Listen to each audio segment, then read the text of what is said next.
Hello, I'm Kari Samuels, your intuitive counselor and happiness coach with your October forecast. And October is a month that comes along once every blue moon because this is a blue moon month. And that means there's a certain amount of intensity to this month as well. We're in the last quarter of the year, which is fantastic actually, because that means you made it through the first 3 quarters of a very intense year. Yet these last couple months, especially October and November, are going to bring a certain level of intensity, and I want you to be prepared for it. So as I mentioned, this is a blue moon month. So blue moons means there's 2 full moons in 1 calendar month, and full moons bring about a certain amount of high octave emotions. They bring your emotions to light. They expand your emotions, and they're a wake-up call, right? So that's what we're experiencing this month. There's a lot of energies coming together that are all divinely designed to bring your awareness to certain aspects that have been buried inside of you and the world. And there's a lot of conflicting energies coming together because it's 2020 and that's what's happening. So I want you to be prepared for it. So in addition to these full moons, one at the first day of the month and one on the last day of the month that are amplifying your emotions, Mercury is going retrograde on October 13th, and it's going to end its retrograde on November 3rd. And if that date sounds familiar, it's because that is Election Day here in the United States, and the universe has a sense of humor. So everything leading up to that, there is a lot of confusion around ballots and mail, and so Mercury rules all of those areas of transportation and communication. So that's why it's very extra encouraged if you live in the United States to check everything against your state website. Make sure your signature matches your driver's license. Vote early if you can, and hand drop your ballot instead of using the postal service, and drop it off at your election office. So these things are really encouraged because this Mercury is going retrograde all through this lead up period. So of course there's this confusion as well. So you really want to be prepared. So like I said, vote. If you live in the United States, vote early if you can and by hand. And you want to double check everything. Go on the website and make sure you're registered, all of that, okay? And so that's, it goes direct on November 3rd. And the days that Mercury goes retrograde and direct, it's kind of like, it's very jarring. It's almost like a bus stopping really quickly, or like, it's like, whoo, and there's this, it can be kind of jarring, and things can get tumbled. And that's why this whole time right now is very jarring, I think, in general. It's not just the days that the Mercury's stationing. It's a chaotic time in the world. And in addition to Mercury going retrograde, in general, that can be very confusing, but and having communication snafus. It is retrograde in Scorpio. Now, Scorpio is a sign that is very emotionally intense and very deep. Now, all of the Mercury retrogrades in 2020 are in water signs, and that's part of why it's been a very emotional time, because water is associated with emotion and spirit. So as your mind, which is Mercury, is connecting with the deepest part of your heart, that helps connect you to your truth. And Scorpio is the sign that really connects you to your truth, right? Scorpio is all about what's been buried in the shadow, probably to keep you safe at some point in time. But now it's like, it's time to be more truthful to yourself. It's time to be more truthful with how you express yourself.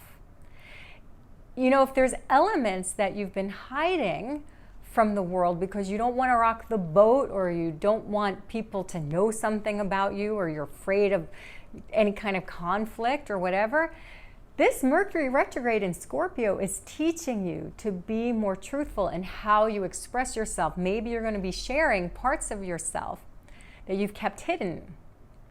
And when they're hiding in the shadow, they actually bring about more conflict and more pain. So the more true you are to yourself and the more true you are to who you express as being yourself, how you express yourself, then actually, ultimately, you create less conflict because you're attracting in people and circumstances who appreciate you and love you for who you are, not who they expect you to be.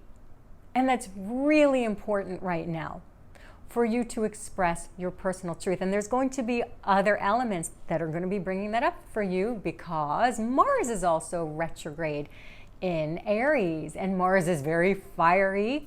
Aries is a fire sign. Mars rules Aries. Now, Mars has been in Aries since the end of July. Mars is going to be in Aries until the beginning of January. So it's in Aries for a really long time. So that's part of why we have this fiery energy right now. And as soon as this energy transpired, we had these explosions in Beirut, and then we had these fires here out west in the United States. This is combustible energy. I was talking about this fiery energy back in July, about how this is going to be a theme throughout the rest of the year. And it's not just our elements and our environment. This is brewing within you. Mars is ultimately a personal planet, and so is Mercury. So these energies you're feeling these in a very personal way right now. So what Mars in Aries, especially as it's retrograde, and it will be retrograde through November 13th, what this Mars retrograde in Aries is teaching you is to get in touch with what fires you up, get in touch with your passion, getting in touch with what is really important to you. It's like a simmering energy. But there's other aspects that Mars retrograde in Aries is teaching you, because Mars is a forward-moving planet, and it's a planet of vitality and energy, and you may feel like you don't have that anymore. This year has been exhausting, right?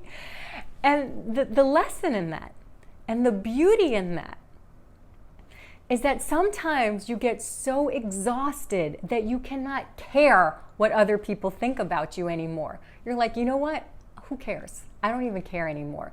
I just need to do what's important to me because that's the best way forward, right? And also because you are getting in touch with what fires you up. You are getting in touch with what's really important when you don't have a lot of energy, and when things are kind of crazy in your external environment. It really helps you fine-tune your purpose. It really helps you fine-tune. And this is what retrogrades are about. They're about reevaluating everything. So you are reevaluating your very purpose right now. You're getting right to the core of things. What is my passion, and why am I really here? And what is not lighting me up inside anymore? And is it really worth hanging on to? These are big spiritual lessons that you are learning right now, and they're really going to be brought to light in October. In addition to that, there's more energy. October 2020 is a 5 universal month, and 5 is the number of revolution.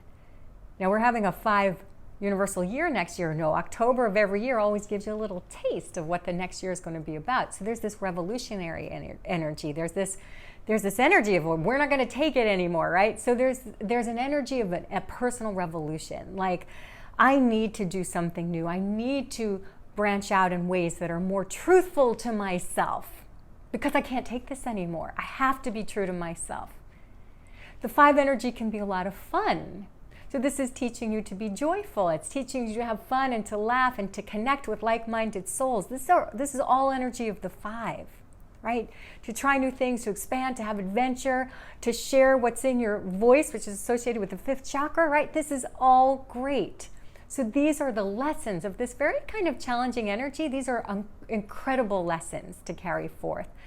And we have this beautiful balancing energy of this, because through most of the month until the 22nd, the sun's going to be in Libra, and Libra is a beautiful balancing energy. Libra is the energy of the diplomat and the artist.